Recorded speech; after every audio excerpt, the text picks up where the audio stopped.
Ready? Okay. Wait, let me start. Hi, my name is George, and in today's podcast, we'll be discussing college dropout rates with my co-host, Francis McWilliam Arlington Dalvalis.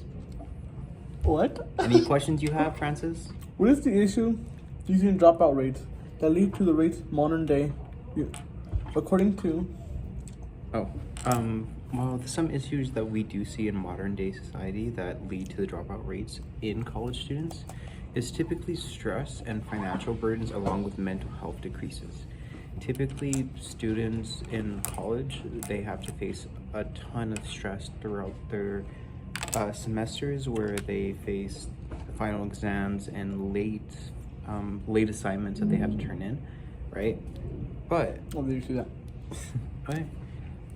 And then Actually, yeah. Is there any certain groups of people that have higher rates of dropout than others? yes, we see it mostly in races, right? Like car races? No, like races, like blacks, Hispanic, Okay. black Hispanics, Puerto Ricans. Typically, with those type of groups, there are many people who have been recorded within certain groups of race, sex, religion, etc., that are most affected by these college dropout rates, which, according to the U.S. Bureau of Statistics, the highest percentage of people that drop out the most are Native Americans and African Americans, all of which was recently uploaded or updated back in 2023 to 2024. What are some colleges with higher dropout rates? Sorry, could you repeat the question again? What are some colleges with higher dropout rates? Typically, we see the most colleges with higher dropout rates, which is typically colleges that are for-profit, which include schools like the American Intercontinental and University of Atlanta and Beacon College, mainly because they are for-profit schools, which cost more money than typical state schools, right? Yeah. Why do colleges face these issues? Well, every college in the country all face similar and different issues. Some may stem from both the requirements and what is needed to stay in the school that they are at.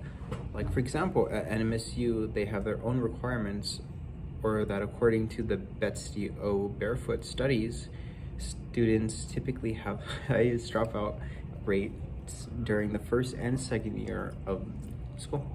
Typically during the freshman year is when you see the highest dropout rates. Really? Yes. Can I add one thing to this? Sure. You were in early college, right? Yes, I was. Was the workload a lot? Actually, yeah. It was a nightmare. Really? Yeah. Because, like, every week we'd have to write an essay, and then we would... Because, like, imagine a whole semester, right? Okay. It gets crammed into a month's worth of work. My Right. lord. Yeah. So we would have to learn a whole month's worth of stuff, like math, like algebra or whatever, right? And they would get put into one whole like week or a month worth of Okay. studies, right? So for example, I literally had to learn world history within 2 weeks. Dang. Yeah, and mainly about the French for some reason. All right. I hope that answered your question. What are ways staff can help support the students? Well, so staff like teachers and administration can offer essential information to help provide students emotional and physical support, and along with fostering connections, which provides students with a type of comfort that they need that helps them through school. Okay.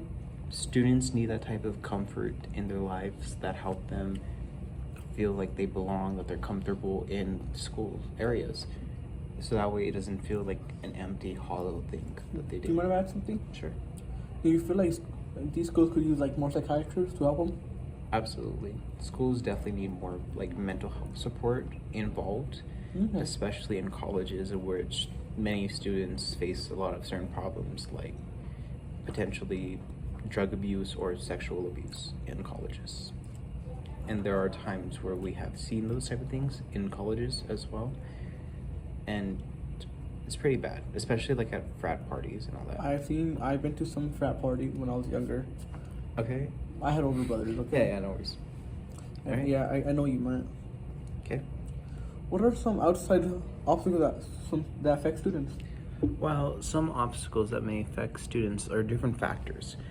Different factors that affect students are academic stress, pressure, especially students who have financial burdens, because some students, either they get the scholarship or they can't, or sometimes it meets them halfway in the middle. And they don't get the full scholarship, so instead they have to take part-time jobs to being able to afford tuition or other necessities in their college lives. They also have to work those jobs while attending classes, so it's hard to manage that work-life balance while doing school at the same time. Some other issues are mental and physical health concerns, since some students cannot properly take care of both mental and physical health, since many students are focused on their studies. Yeah. But speaking of that, we have a special guest, Aaliyah. Aaliyah, would you have anything to say? Hi, Aaliyah. No, I'm here. like. Yeah, you gotta be in the camera. Hi, I'm Aaliyah. I'm here. Welcome to the fight, man. Yeah, that's not a lot of emotion for them. Yeah. No, no, no,